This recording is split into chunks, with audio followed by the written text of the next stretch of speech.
sure Nicole was absolutely terrified. I know I would have been if I were in her shoes. Well, I certainly didn't want to leave her alone last night, but she insisted she wanted to go to bed. She practically threw me out the door. Can you imagine that man chose Miles, of all people, to help that woman? Darling, he wasn't chosen. It was an accident. He saw the light in the window, he saw the doctor's sign in front of the house, and that was it. But Margo, it was Tobias. I mean, the Tobias that they've been combing this whole entire city looking for. I know. Is it true that he actually fired at Miles when Miles tried to escape? Here. I don't know. I don't have the faintest idea. I don't have any details. I called the house this morning, and all Nicole said was that Miles was still asleep and that she was too busy to talk. She practically hung up on him. Oh, well, I talked to her. I told her she didn't have to come in this afternoon, but she insisted she's going to. She's not going to leave Miles home all alone after what he's been through, is she? Why, April, I thought you knew your brother better than that. Dr. Kavanaugh is going to go to the office and receive patients this afternoon. Well, that's ridiculous. He's practically a patient himself. Oh, yeah, you know that and I know that, but Dr. Kavanaugh doesn't. Isn't that typical? It's typical, all right. Typical pig-headedness. Boy, he and Draper are two of a kind. At least Draper had sense enough to stay home today, though. What do you mean? Oh, he's coming down with something or other. I don't know. I knew he wasn't feeling well this morning, though, when I heard the groans coming from the bathroom when he was brushing his teeth. But I made him promise to stay home. Oh, well, that's good. I'm sorry to hear that he's sick, though. He didn't even put up a fight. You know, come to think of it, that doesn't really sound much like Draper, does it? I mean, willing to stay home in bed all day and not do anything. Well, maybe he's not quite over the disappointment of not getting that job in New York. Yeah. People usually do get over disappointments, but with Draper it seems like depression. Oh, come on, darling. He'll get over it. Has he heard about this Tobias thing? I mean, that might affect as a client. Oh, yeah. Logan Swift called at the crack of dawn this morning to give us all the details. Matter of fact, that's how I found out about this whole thing. Not from my brother, not from my sister-in-law, but from the district attorney himself. Sort of typical, too, isn't it? Oh, darling, don't worry about Draper. He'll get over it, really. And pretty soon he'll get a very exciting case right here in Monticello, and he'll forget all about that job in New York. And that's all it's going to take, just a little bit of time.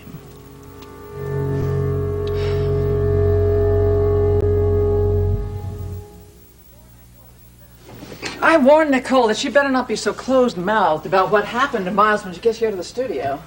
Good, because I want to hear the whole story myself. Yeah, so does everybody else who listens to WMON News. You know, it really is Miles' story. Did it ever occur to you to try to get an interview with him on tape?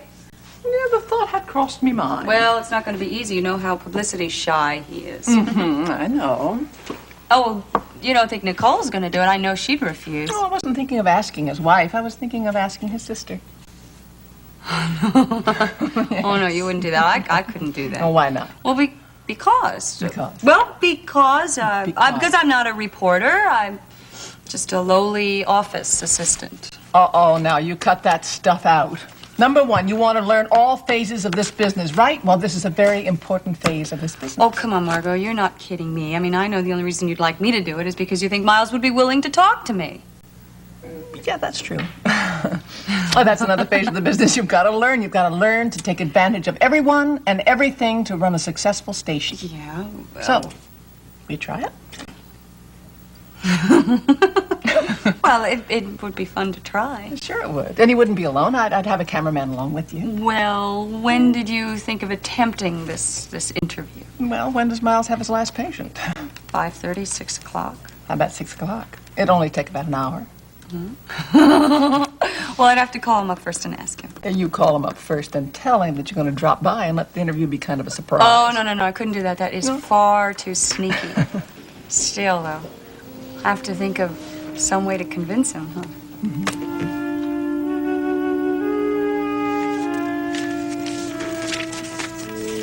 Scott, huh?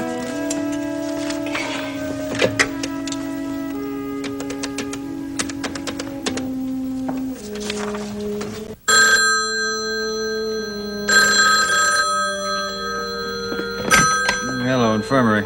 I beg your pardon. Is this the Scott residence? Yeah. Who's this? Oh, this is Patricia Fenner calling from the Fenner Real Estate Agency. Am I speaking with Mr. Scott? Yeah, this is he. What can I do for you? Oh, I assume that Mrs. Scott would be home during the day. No, Mrs. Scott works. I stay home and take care of the house. Oh, I see. Well, then, do you expect to be home for the next hour or so, Mr. Scott? Well, I don't know, Mrs. Fenner. I mean, I've got a lot of laundry to do. I've got to wax the floors I hope you won't mind if I drop by, Mr. Scott. I'm right in your neighborhood. It won't take me any time at all. Wait a second. Why do you want to stop over and see me? Oh, I can assure you it's definitely to your advantage, Mr. Scott. I'll see you in a few minutes. Oh, perhaps you can hold off waxing the floors for a while, Goodbye.